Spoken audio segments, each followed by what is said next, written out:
Welcome back to Mindset English, your home for powerful stories, life-changing books, and smart strategies to help you speak English fluently and confidently. Today, you're going to experience one of the most emotional and inspiring brand success stories in the world. It's more than business. It's about vision, pain, resilience, and the impossible journey of a man who never gave up.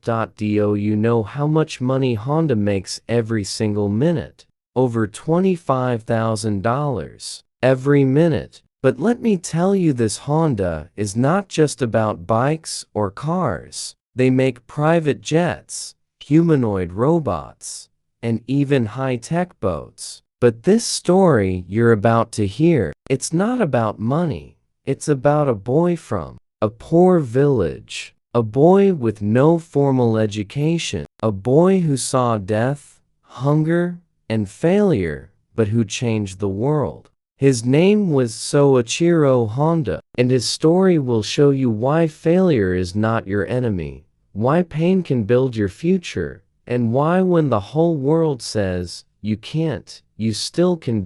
So make sure to stay with us till the end. Every moment of this story is filled with hope, motivation, and powerful English that you can learn and understand easily. And if you're ready, let's begin. Soichiro Honda was born on November 17, 1906, in a small, quiet village called Kyo, located in Shizuoka Prefecture, Japan. Not a city, not a town, a poor village, surrounded by silence and simplicity. His family didn't just struggle financially, they faced emotional hardship too. His father, Soichiro Honda, worked as a blacksmith. He repaired metal tools, bicycles, and everyday items. His hands were strong, skilled, and stained with grease. His mother, Mika, was a weaver. She created cloth by hand with patience and care. They were a working-class family where every member had to work hard just to survive. Soichiro had 8 siblings, but 5 of them died young. The family was too poor to afford medicine. He saw death. He saw suffering. He saw helplessness, not from movies or books, but with his own eyes. Later in life, he said something powerful. I was never afraid of failure, because I had already seen things worse than failure. From a young age, he was drawn to machines, not people, not toys, machines. One day, when he was just 8 or 9, something extraordinary happened. A car rolled into his village. It was dusty, loud, and completely unfamiliar. But for Soichiro, it was like seeing magic. He didn't care about the dust flying or the noise it made. He ran behind it, eyes wide, completely mesmerized. He said, later, I don't remember the color. I don't remember the brand. I only remember the smell of oil and the sound of the engine. That was enough. That was the moment he fell in love with motion, with mechanics, with the soul of machines. Many believe you must be a top student to succeed. Soichiro was not. In fact, he failed many subjects. He even skipped school just to work in his father's workshop. His teachers didn't believe in him. His classmates laughed at him. But while others were reading from textbooks, Soichiro was learning through experience, fixing bicycle parts, experimenting with tools, failing, trying again, and learning every single day. At the age of 15, he saw an advertisement in a newspaper. A mechanic's assistant was needed in Tokyo. A bold dream for a village boy with no money, no connections, and no guarantees. But he applied, and he was selected. The company made it clear he would not fix cars. He would clean, observe, watch. He accepted without hesitation. Because Soichiro didn't want a glamorous job. He wanted a chance to learn. He joined a small auto repair shop called Art Shokai. He swept floors, watched the mechanics, memorized every move, and stayed late reading manuals. By age 17, he helped build a racing car engine and won a race. At 22, he was dreaming even bigger. He didn't want to fix engines anymore. He wanted to build them. He once said, "The best learning is not in books, it's in failure, in experience, and in passion." And with that belief, he began the next chapter of his life building a company with his own hands. He opened a small workshop called Tokai Seiki and decided to manufacture piston rings, tiny but essential parts for car engines. His dream? To sell these to big companies like Toyota. But the first batch failed. So did the second, and the third. Over and over again. Rejected. Toyota said his quality was too poor. Soichiro didn't break. He said, "Success is 99% failure." He studied in the evenings, sold his wife's jewelry to keep the business alive, and continued testing. He tried more than 50 times, and finally, it worked. Toyota gave him a contract, a big one. He was overjoyed. Life was finally turning. He began building a factory, hired workers, bought tools, and then disaster struck. A massive earthquake hit the region. His factory collapsed. Machinery destroyed. The dream turned into dust. People told him to stop. "It's a sign," they said. "You should give up." But Soichiro said, "If I stop now, everything I've learned will be wasted."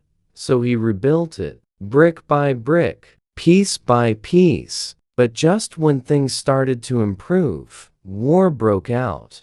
World War II. Bombs fell over Japan. One bomb destroyed his factory completely. Everything turned to ashes. He stood in front of it, smoke rising, dreams burning, but he didn't give in.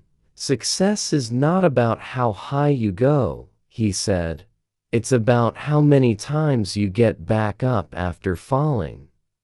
After the war, Japan was broken. People had no money, no fuel, and no jobs. Soichiro looked around and saw people walking for miles because they couldn't even afford a bicycle. That's when he had an idea. He took a small engine from an army generator and attached it to a bicycle. The result? Japan's first motorized bicycle. It was cheap, simple, fast, and people loved it. That invention was the beginning of Honda Motor Company. He didn't name it something fancy. He used his own name, Honda. Why? Because he believed in responsibility. "If it fails," he said, "I take the blame. If it succeeds, the name will remind people that it all started with one man and a dream." Soon, Honda was producing better bikes, stronger engines, and eventually one of the best-selling bikes in history, the Honda Cub. But Soichiro didn't stop. He had one more dream, bigger than anyone expected. He wanted to build cars not just for Japan, but for the world. At that time, it seemed impossible. Toyota, Nissan, Mazda, giants with money, power, and global reach. Honda had never even made a car before. People laughed. Even some employees doubted him. But Soichiro said, "We are not here to copy. We are here to create." America was going through a difficult time. Fuel prices were rising. There was a fuel crisis. Petrol and gasoline were becoming more expensive every day, and people were tired of big cars that consumed too much fuel. They needed something smaller, smarter, and more efficient. And right at that moment, like a gift. Honda introduced the Civic. It was simple, light, fuel efficient, and perfect. In a short amount of time, it became a massive success across the United States. People were shocked. They looked at this little car from Japan and said, "This is better than many of our big cars." Soichiro Honda had done something extraordinary. He had entered the biggest, toughest, and most competitive car market in the world, and he won people's hearts. The name, Honda, was no longer just a Japanese brand. It became a global symbol, a symbol of innovation, reliability, and trust. But Honda wasn't done. After the Civic came another masterpiece. In 1976, Honda released the Accord. It was larger than the Civic, but still fuel efficient. It quickly became a favorite among families in America, in Europe, and all around the world. People started saying something new. If you want a car that lasts for years, buy a Honda. And they were right. The Accord became one of the best-selling cars in American history. The name Accord itself was chosen carefully. It means harmony, peace, and agreement. Honda wanted this car to be in perfect harmony with people and the planet. Not too flashy, not too loud, just right. And it was. What made the Accord special wasn't just the design. It was everything. Fuel efficiency. Even though it was a bigger car, it still saved fuel. Spacious comfort. There was more room inside, perfect for families and long road trips. Smooth driving. The ride felt calm and quiet. Strong build. It was solid. It was safe. It was built to last. And affordable luxury. It wasn't too expensive, but it felt premium. People loved it. They didn't just drive the Accord, they kept it for years. Many said, "It's been 10 years, and my Accord still runs like new." Others said, "My dad had one. Now I have one." It became more than just a car. It became a legacy. If the Civic was Honda's first performance, the Accord was the standing ovation. It proved to the world that Honda was not a one-hit wonder. They were consistent, they were thoughtful, and most importantly, they understood people. But here's something you might not know. Soichiro Honda wasn't like most CEOs. He didn't wear expensive suits. He didn't sit in a big office and give orders from a golden chair. He worked alongside his employees. He listened. He built. He created. He once said, "A company is not a machine. It is a collection of people. If you take care of your people, they will take care of your customers." And that's what made Honda different. He treated everyone with respect, from engineers to cleaners. He never punished people for trying something new. Instead, he encouraged innovation, bold ideas, and open minds. Honda mistakes were not punished. They were used for learning. That culture became the soul of the company, and that soul spread across the world. Because in the end, people don't just buy machines. They buy meaning. A father buys a motorbike to take his son to school. A young woman buys her first car with her own salary and cries in the driver's seat. A man loses his job but keeps his old Honda running while he searches for a new one. These are not just machines. These are stories, and Honda became a brand full of stories. Stories of life, of family, of strength. But success never means the end of struggle. Honda faced failures too. Some models didn't sell. Some factories had to be closed. But Honda never feared failure. They respected it. Let's look at a bold example. Honda had become famous for economy cars. But now they wanted to enter the luxury market in America. A big step. They created a new luxury brand, Acura. Many people laughed. Honda can't do luxury, they said. It's a brand for regular people, not the rich. But Honda didn't reply with words. They replied with results. In 1986, they launched the Acura Legend. It was smooth, quiet, powerful, beautifully designed, and it worked. Acura became the first successful Japanese luxury brand in the United States. At the same time, in countries like India, Honda was becoming king of motorcycles. People said, if you want a bike that never dies, buy a Honda. Farmers, students, delivery workers, everyone trusted Honda bikes. Models like the CD100, the Shine, and the Unicorn became household names. They weren't just vehicles, they were lifelines. And still, Honda didn't stop. The world was changing. Pollution was rising. The planet needed help. So Honda focused on green technology, hybrid engines, cleaner fuels, better batteries, and eventually electric vehicles. While other companies were still talking, Honda was already doing. Let's visit one of Honda's futuristic research labs in Japan. It's not loud there. No roaring engines. Just quiet footsteps, soft discussions, glowing screens, and eyes full of wonder. These are not just employees. These are dream builders. Because now, Honda was dreaming of flying. Just with airplanes, but with hope. They started building jets. When the world heard about it, people laughed again. They're good with bikes and cars, but jets? That's aviation, not a toy.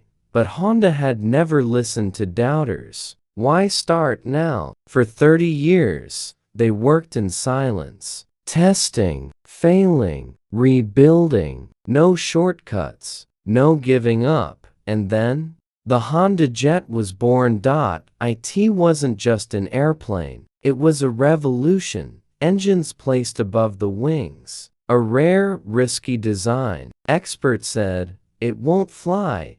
But it did. It flew better than anyone imagined. Faster, quieter, more fuel efficient, spacious inside, smarter design, and half the cost of other jets. By 2018, Honda Jet became the best-selling light business jet in the world. Imagine that.